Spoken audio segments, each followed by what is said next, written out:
Hey guys, welcome to Rosie's Dessert Spot. In this tutorial I'll be teaching you how to make these three miniature purple and turquoise cakes. I've got a 7-inch board, placing a little bit of buttercream onto my board and then my 4-inch cake over the top, and with a piping bag just swirling on my layer of buttercream. Add on your next layer of cake, make sure it's nice and centered, press it down and add on your next layer of frosting.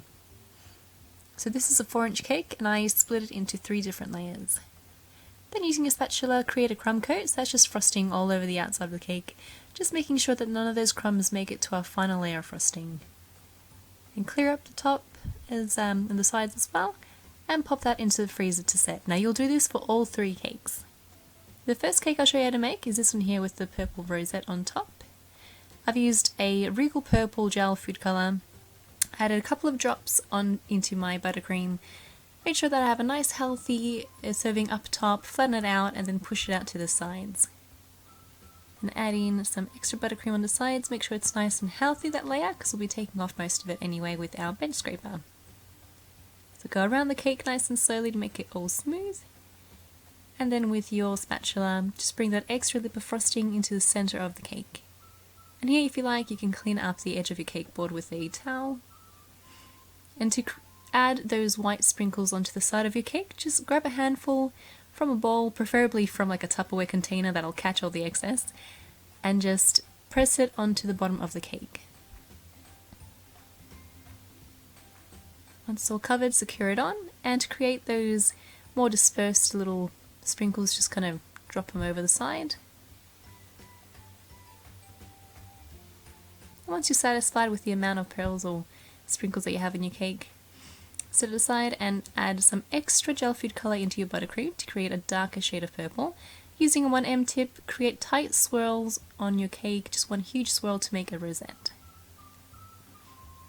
And then using a leaf tip or cutting an inward triangle into a piping bag, you can create this really pretty leaf shape. Just add some leaves onto your cake. And that's fun. To make this one here, which is a combed frosting cake with some sprinkles at the bottom as well, very similar steps, so you'll put a whole bunch of buttercream on the top, shift it out to the sides, make sure it's nice and flat, add your buttercream healthily to your sides as well, and scrape off all the excess. Clean up your top, and then using a frosting comb, 2-sided, I'm using the smaller teeth here, just going around the cake, and try not to stop. You can go around more than once and that's fine. I didn't quite like the way it looked, so I went through with my bench scraper, cleaned it up, and then went around the second time. This time I dug my teeth in deeper, and I also made just one fluid motion. I didn't stop halfway through, and it came out much neater. To add the sprinkles, do the exact same thing. Grab a handful, and I use the board as a guide, I drop them onto the board and then press them into the cake, so it kind of catches it all for you. And if you want, you can dump out the excess into the palm of your hand instead of back into the container. That way it's easier to just keep reapplying that way. And for the very top, I'll just sprinkle some on, and I liked it that it was nice and full at the top, right in the center, and then once it got out to the sides, I went as many. And then to place some meringues on top, just add a bit of buttercream underneath and they'll stick them to the cake. For the last cake, with the little drip and the macarons and the chocolate shards, very easy. Do the exact same thing as we did before, flatten out your buttercream, apply heaps to the side, and take off the excess. But before we do it with the bench scraper, I just roughly cleaned it up so that now I can add in my coloured spots of frosting, which is just the buttercream.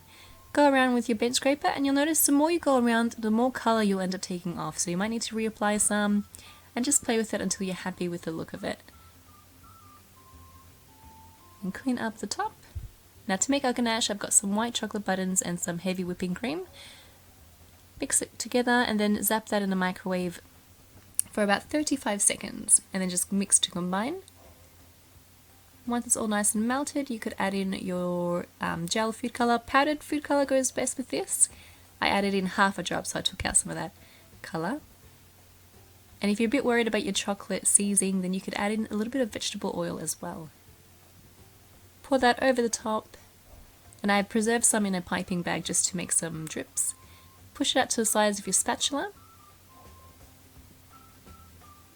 And then using your little piping bag with your ganache, just drip it over the sides. And I feel like I have a lot more control of how many drips I can achieve and the length and whatnot if I use a piping bag.